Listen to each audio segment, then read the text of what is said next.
Hola, hoy vamos a ver nuestro siguiente tema que lleva por nombre el Espíritu Santo, fuente de santidad. Vamos a ver qué nos dice. La aspiración de este tema u objetivo es admirar y agradecer a Dios Padre el habernos dado a su Hijo y al Espíritu Santo, fuente de santidad, para hacernos sus hijos y participar así de su santidad al unirnos a Él. Vamos a iniciar con algunas preguntas que en algún momento tal vez todos nos hemos hecho.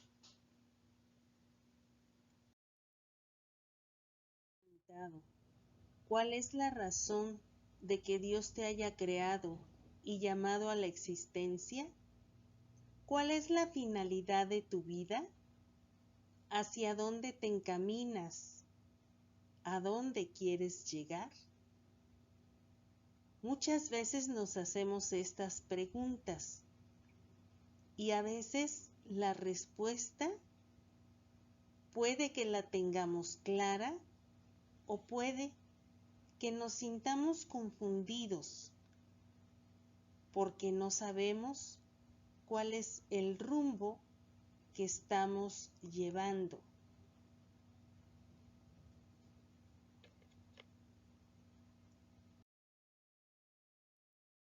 El Catecismo de la Iglesia Católica, en el numeral 356, nos dice que solo en Dios encuentra el hombre su razón de ser. De todas las criaturas visibles, solo el hombre es capaz de conocer y amar a su Creador. Es la única criatura en la tierra a la que Dios ha amado por sí misma. Solo Él está llamado a participar por el conocimiento y el amor en la vida de Dios. Para este fin ha sido creado y esta es la razón fundamental de su dignidad. Pero si Dios ama tanto a la humanidad, ¿por qué hay tanto sufrimiento en el mundo? ¿Por qué el hombre no puede sentir el amor de Dios? ¿Por qué el hambre, la guerra, la corrupción, las enfermedades, la muerte y muchos males que podemos ver a nuestro alrededor? ¿Por qué? Estas preguntas muchas veces las hacemos y no encontramos la respuesta. Sin embargo, la palabra de Dios nos explica la razón de ser de todo este mal, de todo este sufrimiento que contemplamos y vivimos en la sociedad.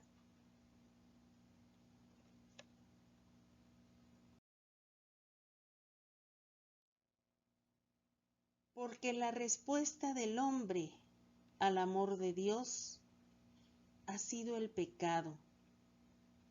El hombre, engañado por el demonio, ha decidido rechazar el amor de Dios y ha querido ser él el propio Dios de su vida.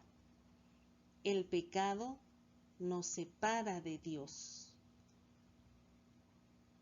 Les vamos a invitar que tomen la palabra de Dios y puedan leer en el libro del Génesis, el capítulo 2, versículos del 15 al 17. Y en el mismo libro del Génesis, todo el capítulo 3. Una vez que ya lo hayan leído, podremos darnos cuenta de este relato a través de la parábola de Adán y Eva, que nos explica por qué entra la muerte en el mundo. Difícilmente el hombre puede hacer conciencia del gran dolor que a Dios le provoca el pecado.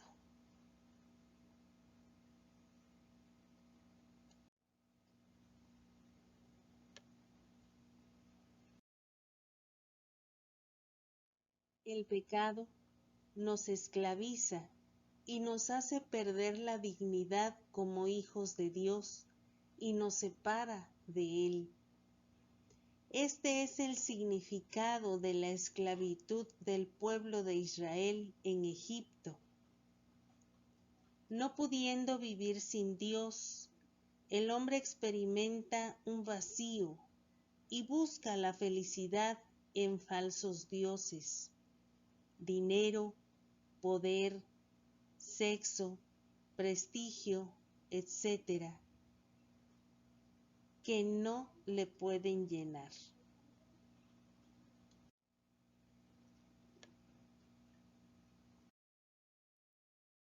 Para entender mejor el papel de pecado en nuestra vida, vamos a conocer los 7 pecados capitales.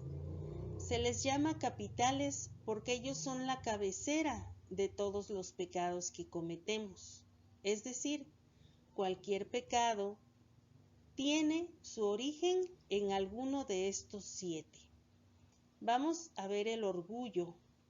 El orgullo es creerse mejor que los demás, andar buscando que los otros nos admiren y nos alaben, hablar de sí mismo con vanidad y buscar más aparecer bien ante las criaturas que ser estimados por Dios.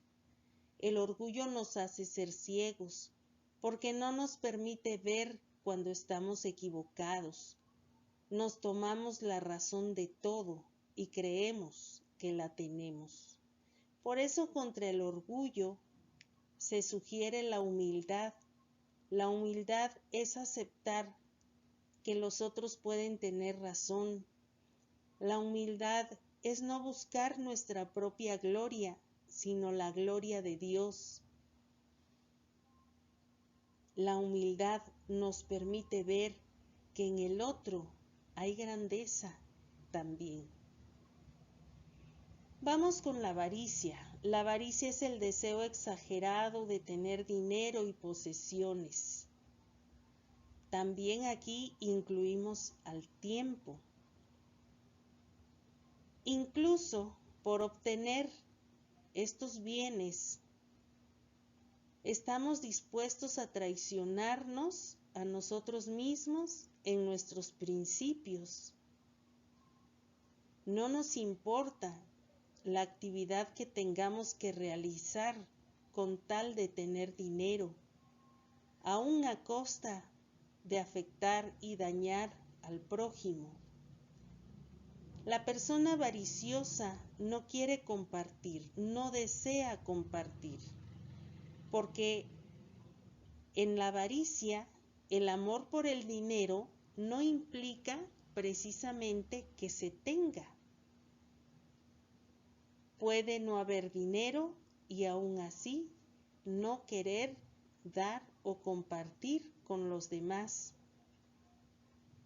Por eso contra la avaricia se propone la generosidad, que es el ser desprendido, el confiar en la providencia de Dios y poder compartir, sobre todo con los más necesitados, aquellos bienes que nosotros podemos tener.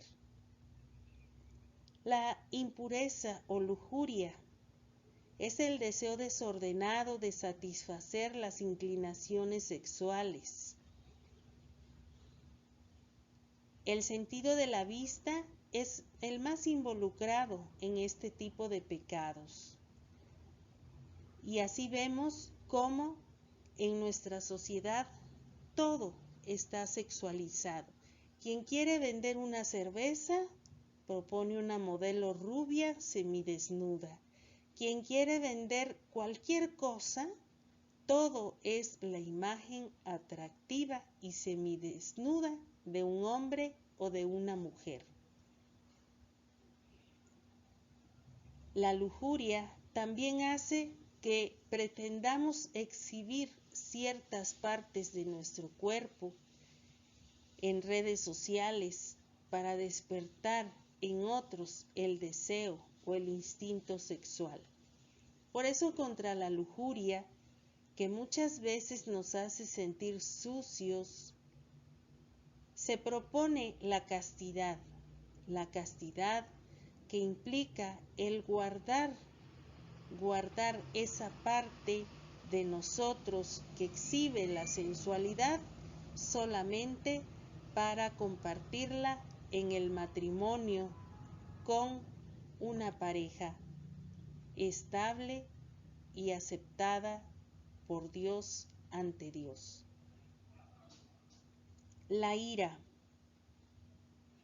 es la inclinación a estallar en arrebatos de cólera y a ofender a los demás con palabras y a vengarnos de los que nos han ofendido.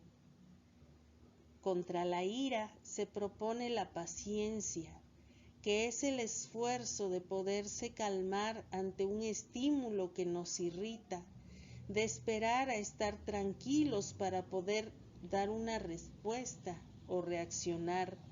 Paciencia es esperar a que se calmen las aguas para poder con serenidad tomar decisiones o dar respuestas. La envidia es sentir tristeza o pesar porque a los demás les vaya bien. Es sentir dolor, tristeza, sufrimiento cuando vemos que otros tienen logros mejores que los nuestros. Nos hace pasar el tiempo en un estado de comparación con los demás y nunca sentirnos satisfechos, porque no aceptamos que haya personas mejores que nosotros o que les vaya mejor que a nosotros. Por eso contra la envidia se sugiere la caridad, que es el amor. Darnos cuenta que ese estado de comparación con los demás siempre nos acarreará sufrimiento. Es reconocernos cada uno como hijos amados de Dios y darnos cuenta que aunque actualmente no obtenemos el bien que tiene el otro, si se lo pedimos a Dios y trabajamos en ello, también lo podremos obtener si es que realmente es un anhelo de nuestro corazón y no simplemente una reacción por estarnos comparando con los demás. La gula es la inclinación a comer o beber demasiado, no importando arriesgar nuestra salud y nuestro bienestar. Por eso la gula implica también no solo la comida y la bebida, también incluye el tabaco, las drogas, que son parte de aquellas sustancias que introducimos a nuestro cuerpo sin importarnos el daño que le hacemos. Por eso contra la gula se sugiere la templanza, que es la fortaleza de carácter, el darnos cuenta que si algo nos hace mal, tenemos que decir que no y vencer la tentación por bien de nosotros. El sufrimiento a esta renuncia solo es por un tiempo, ya que una vez que hayamos adquirido el hábito de comer sano, después aquello que tanto nos gustaba nos causa incluso hasta repugnancia. La pereza. La pereza es un estado de ánimo del cuerpo en el cual no sentimos deseos de hacer las cosas. Dejamos todo para después, para mañana, y así nos vamos acumulando de trabajo y generando el caos y el desorden a nuestro alrededor. Por eso, contra la pereza se propone el esfuerzo y el trabajo, tratando de vencer esta sensación, empezando poco a poco, aunque hagamos las cosas despacio, pero no dejarnos vencer por ella.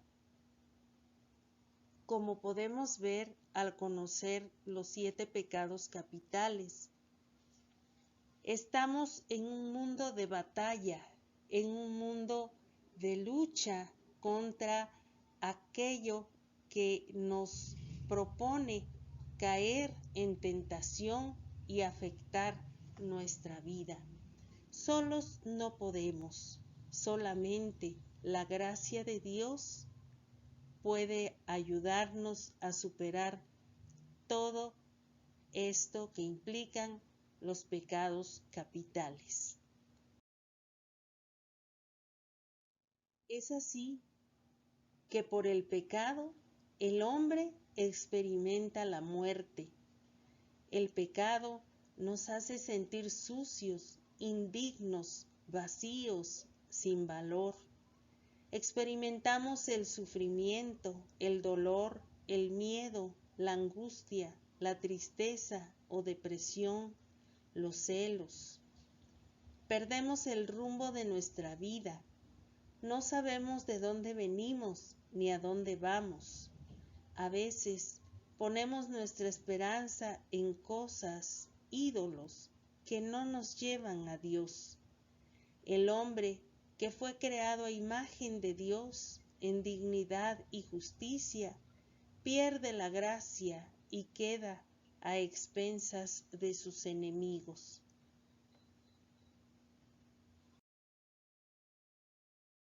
Pero en Cristo somos liberados.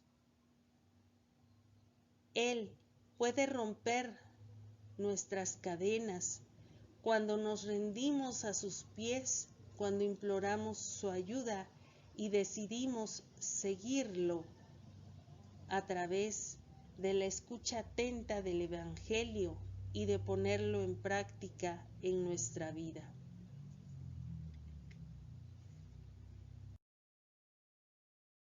Con su muerte en la cruz, ha pagado con sangre por nuestros pecados, por los de aquellos que aceptamos su plan de salvación y decidimos seguirlo a través de la Iglesia, el medio de salvación que Él ha fundado para prolongar por generaciones la salvación que nos ha traído. En la lectura del libro de los Gálatas, capítulo 4, versículos del 4 al 5, nosotros podemos conocer la salvación que Jesús nos ha traído, para que podamos volver a recibir nuestros derechos como hijos. El derecho, la gracia santificante que por el pecado hemos perdido.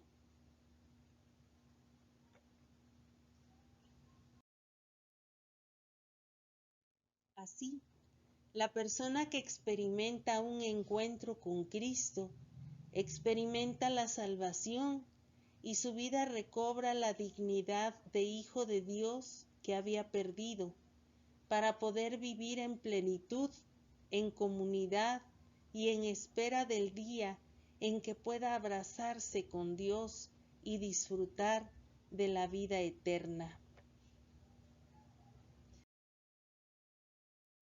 Jesús, dentro de todas sus enseñanzas, nos prometió enviar al Espíritu Santo para guiarnos. Leamos el Evangelio de San Juan, capítulo 16, versículos del 12 al 15, donde el Señor nos habla de esta promesa del Espíritu Santo. Los discípulos de Jesús, aunque anduvieron con Él, Hubo muchas cosas que no comprendieron. Escuchaban al maestro y tal vez no entendían, y Jesús lo sabía. Por eso les dice: cuando yo me vaya, vendrá Él, el Espíritu de la verdad, y los guiará hacia la verdad plena. Es decir, Jesús vino a hacer su obra, y fue una obra completa, pero la obra de Jesús tiene que ser revelada a cada uno, y esa revelación solo la podemos obtener a través de la Iglesia para poder comprender todo lo que Jesús vino a enseñarnos. ¿Y quién se encarga de esa revelación?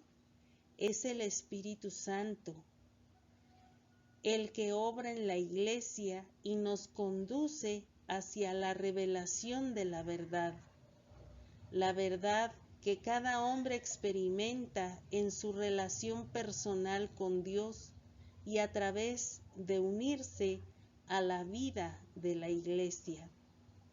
Por eso decimos que el Espíritu Santo es la fuente de santidad para nosotros hoy, porque esta santidad nosotros podemos alcanzarla por Él, por el Espíritu Santo.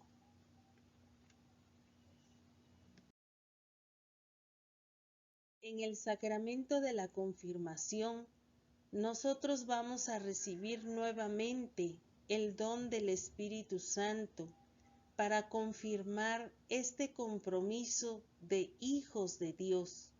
Y el Espíritu Santo nos regala sus dones, con los que nos hace sensibles y dóciles a las ayudas que Dios nos ofrece, facilitándonos el vivir la fe, la esperanza y la caridad. Nos renueva y nos da fuerza y valor para emprender la batalla espiritual contra el pecado, haciéndonos soldados militantes de Cristo.